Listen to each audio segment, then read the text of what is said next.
welcome back to my channel, my Patreon, for another true crime video.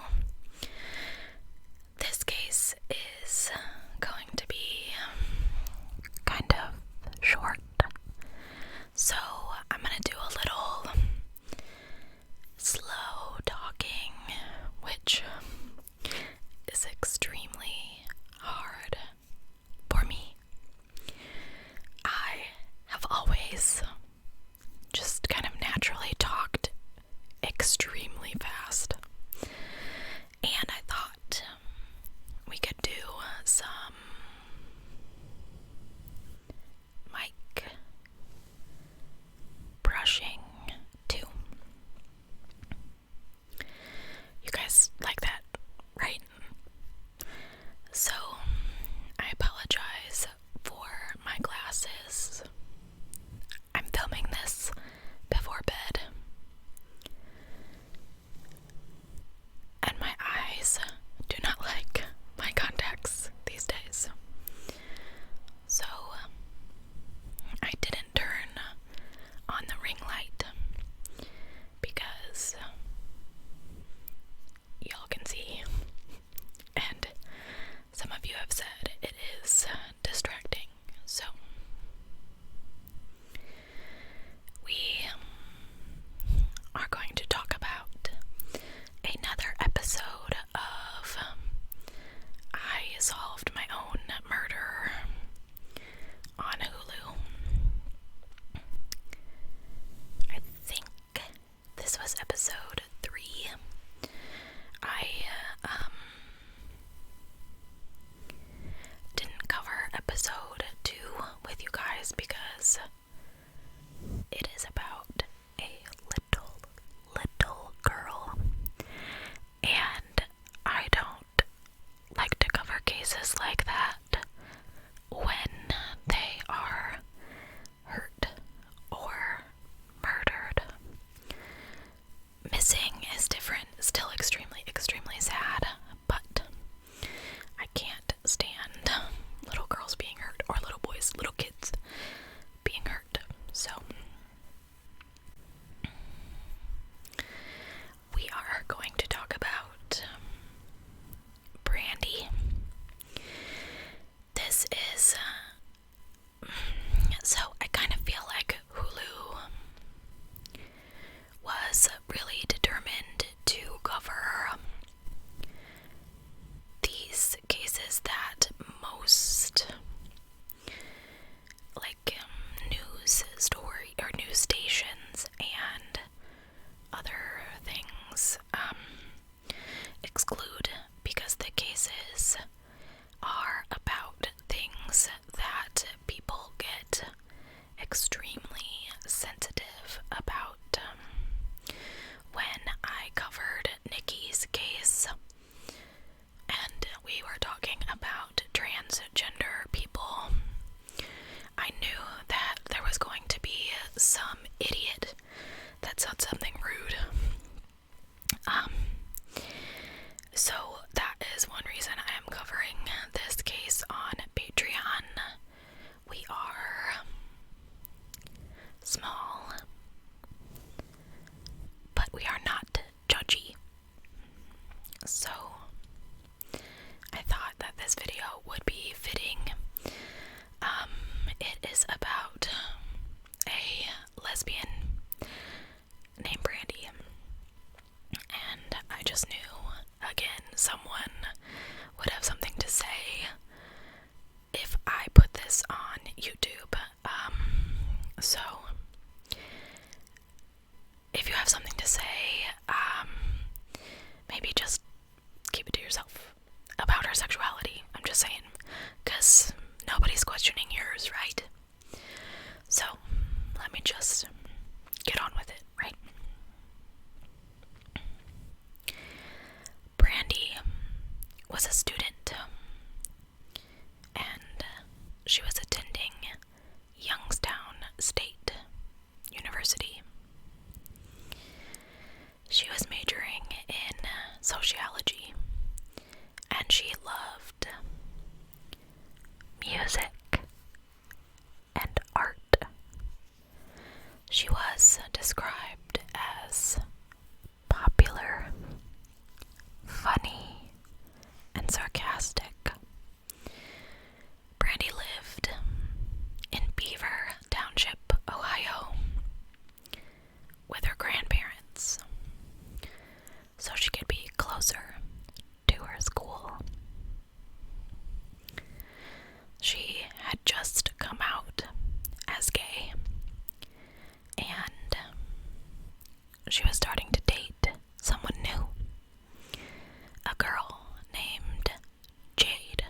homestead.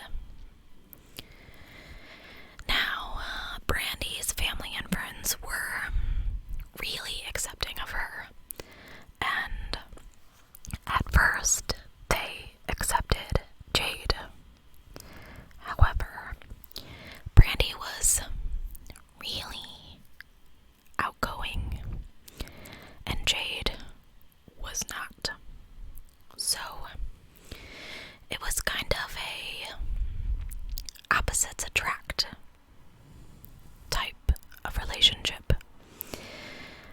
Many of Brandy's friends and Brandy's sister and mom said that they liked Jade for a while, but soon they saw another side to her that they didn't like. They loved that Brandy was happy, and they really tried to put their feelings aside and just let her be happy. Now, Jade did not come from a family like Brandy's. Her parents were into drinking and drugs, more so than they were into taking care of Jade.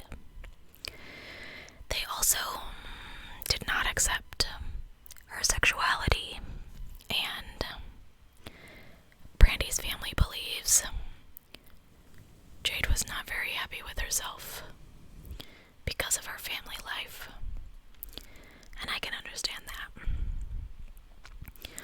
Brandy and Jade had a good relationship for a while, until, as I believe is a firm, true test of a relationship, Brandy invited Jade to live with her. Brandy was always working and going to school, and Jade wasn't. Now, I don't have all the details, but in January of 2011, Jade stole $300 and Brandy's iPod and left. This left Brandy heartbroken and extremely sad.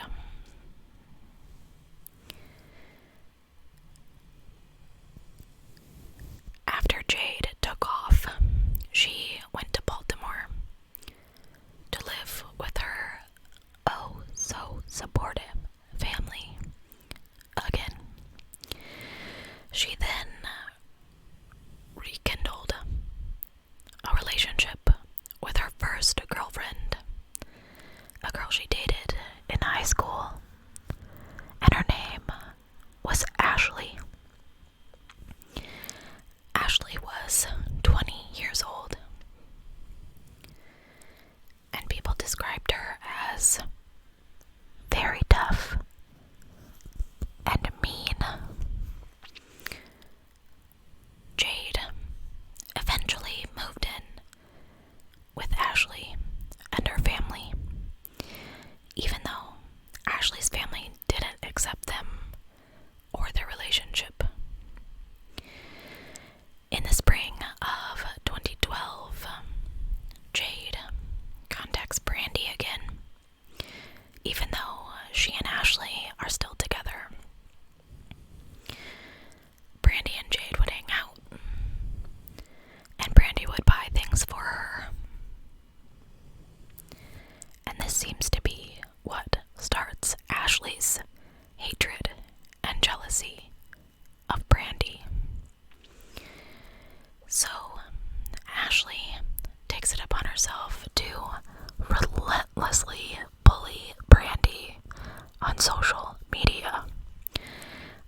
On the morning of May 17th, 2012, Brandy tells her grandma she's going to a friend's house. And that was the last time anyone saw or heard from Brandy.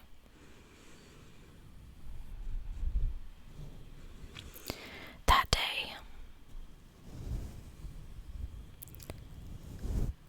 no one in her family or in her circle of friends could get a hold of her. And first they thought maybe she just didn't have enough to eat because she was diabetic, and they thought maybe she had passed out and couldn't contact them. However, when they started to look deeper, they started to fear something much more sinister had happened to Brandy. Brandy's mom, Carrie, snooped through Brandy's social media and found that that friend that she told her grandma she was going to see was Jade. Brandy's mom said she had this sneaky suspicion that Jade and Ashley were involved in Brandy's disappearance. So, Carrie, Brandy's mom, and a friend of Brandy's named Christy, and Christy is like the MVP, guys. If you watch this episode on Hulu, she's giving interviews talking about all of this, and I think everyone needs a friend like Christy. So they get in the car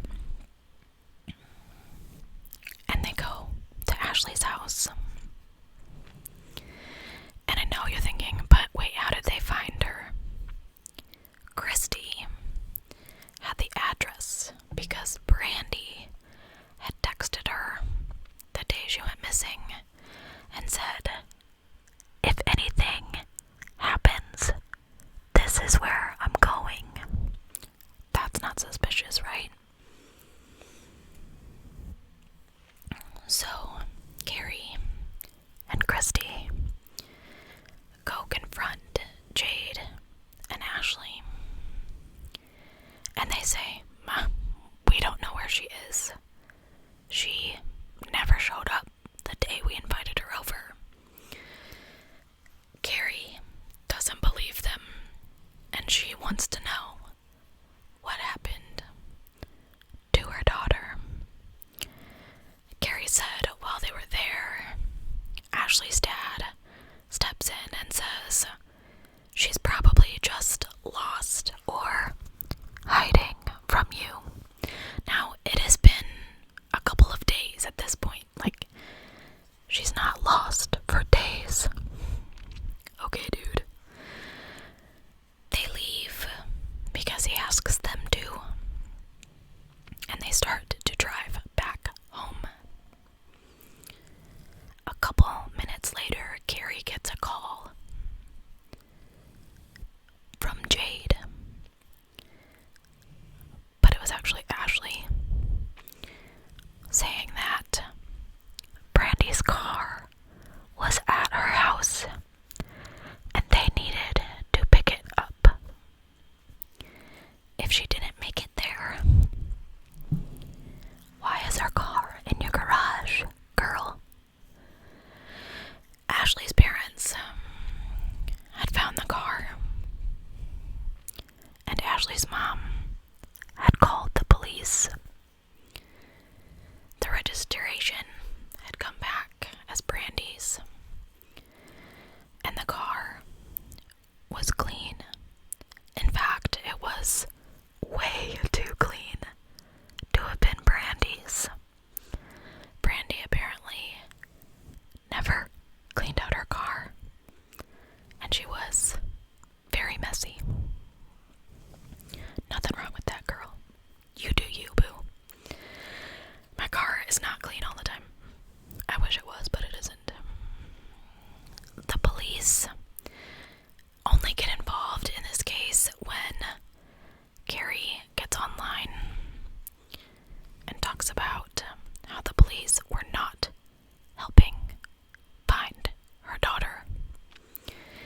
So, this is May 23rd at this point, and the FBI gets involved. At this point, the police go to Ashley's house to search for Brandy. Ashley's parents say Ashley and Jade are gone, but they allow the police to search the house.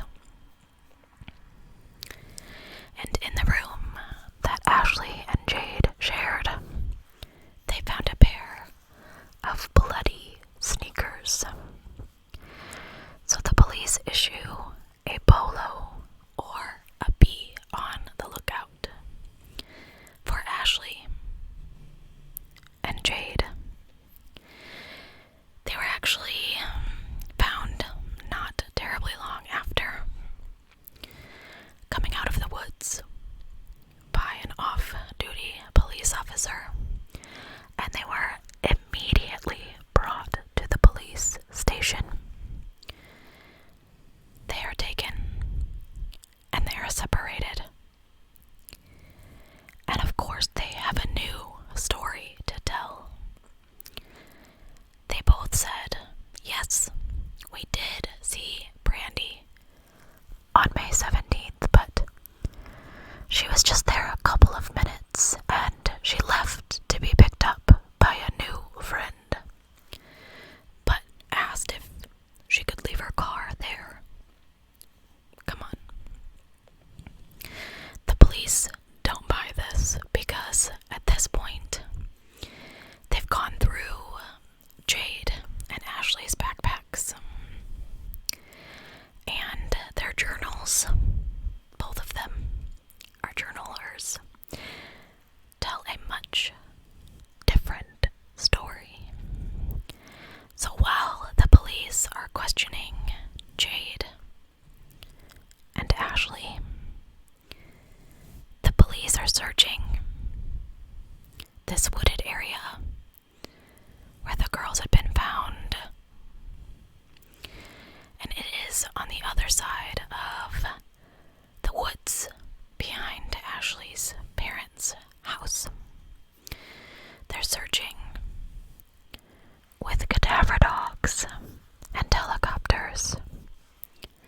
And in the woods they find what they describe as a makeshift fort and a large area of dirt that was described as disturbed. The police also said there is this smell of decay just lingering in the air. And they begin digging. And that's when they find Brandy. When the girls are confronted, they crack. They confess and say they dug the hole first, and then Jade lured Brandy into the woods. This is when Ashley shows up, and I'm going to give you a graphic warning here because it is horrible. Just saying. The girls begin kicking and punching Brandy. They hit her with a shovel on the head,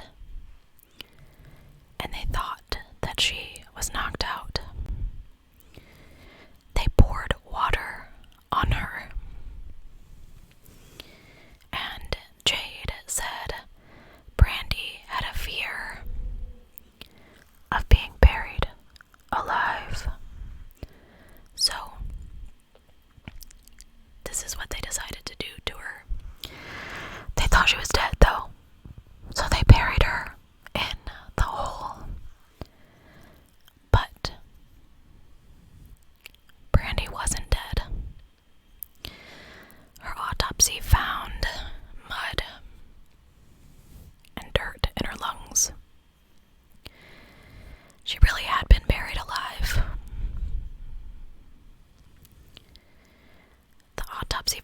was also said Brandy had injuries as a result of blunt force trauma.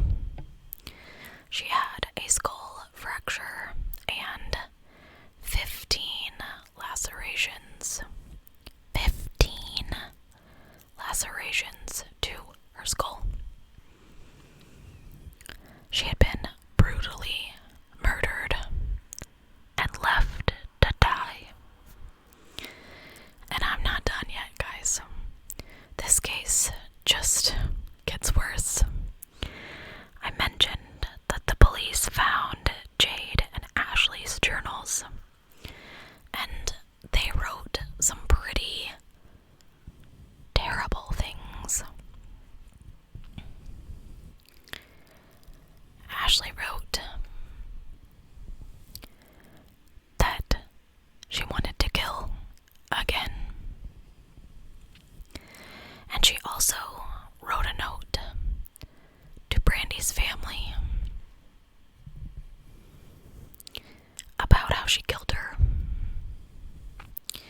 And she wrote, "I effing murdered your 20-year-old mistake. And she deserved it." Jade wrote, on May 18th, she didn't think they'd ever get caught. She believed their crime was perfect, and she was proud of what they had done. So as you can imagine, these two wackadoo girls were immediately arrested, and they pled guilty to first-degree murder. They were sentenced to life in prison, which they were automatically given because the crime took place in Pennsylvania. The girls never said why they killed Brandy,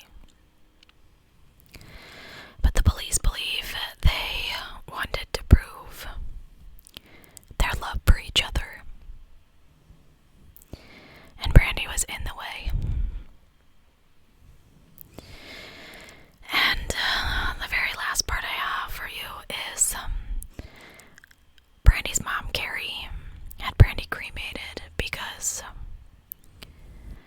she said that she didn't want to bury her daughter again. This case made me so incredibly sad. I saw these pictures of Brandy, and she's so cute. She has the cute little haircut, and she's just got these little cheeks that I just want to pinch. I just feel like this was so stupid. This was so stupid. I can't, okay? I believe Ashley was the mastermind behind this. I think she was jealous of Jade and Brandy's relationship, and of Brandy because Brandy had all this good stuff going. A job, she was going to college, she was doing good for herself, and Jade and Ashley weren't. And Brandy was able to give Jade stuff that Ashley could not. And somehow, I think Ashley convinced her to kill Brandy.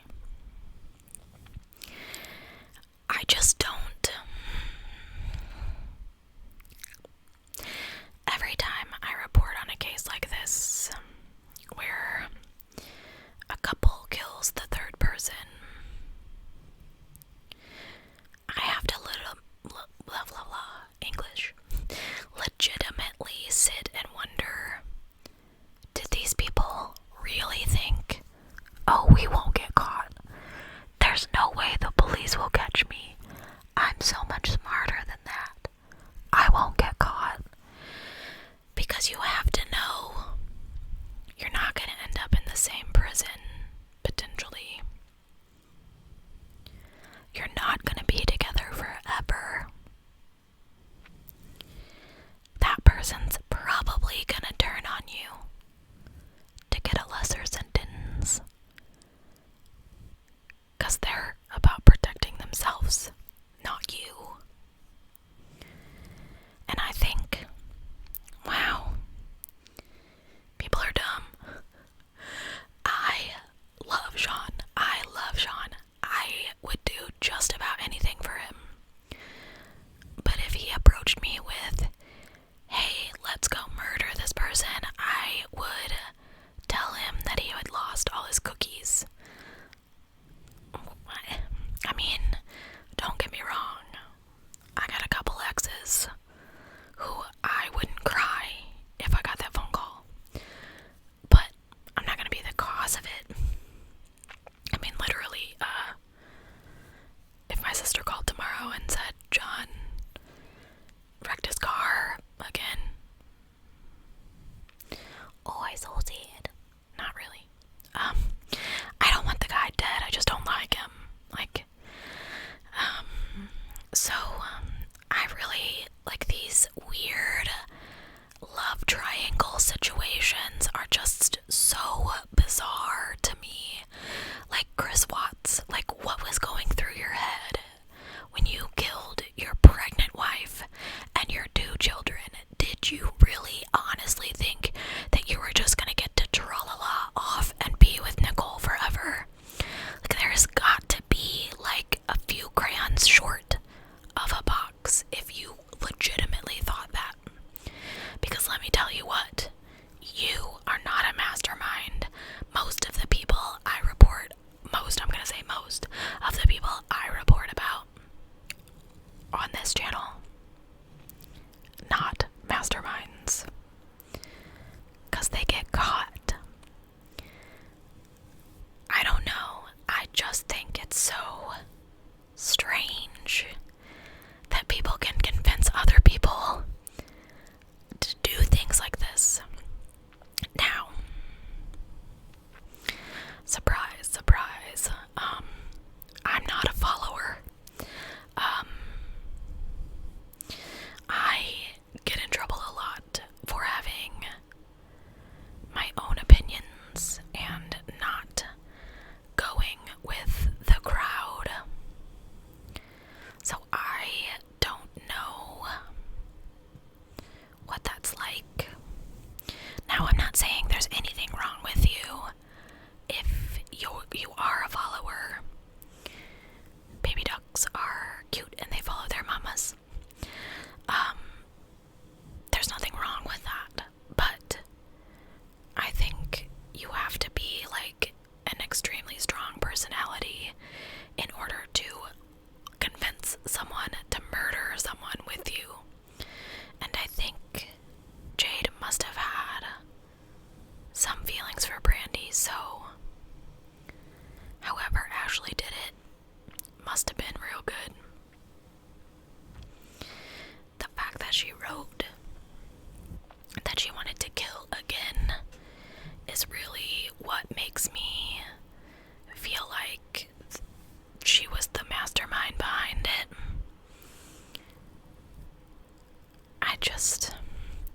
It makes me so sad. Brandy's mom, Carrie,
sick again, and then Lucy has an infected tooth, so she was like crying and like pawing at her face a lot. Like one night she kept me up all night, and I felt so bad. We had a vet visit the next day, so now she's on antibiotics, so she's just extremely whiny and sleepy, and that's fun because now I have to syringe antibiotics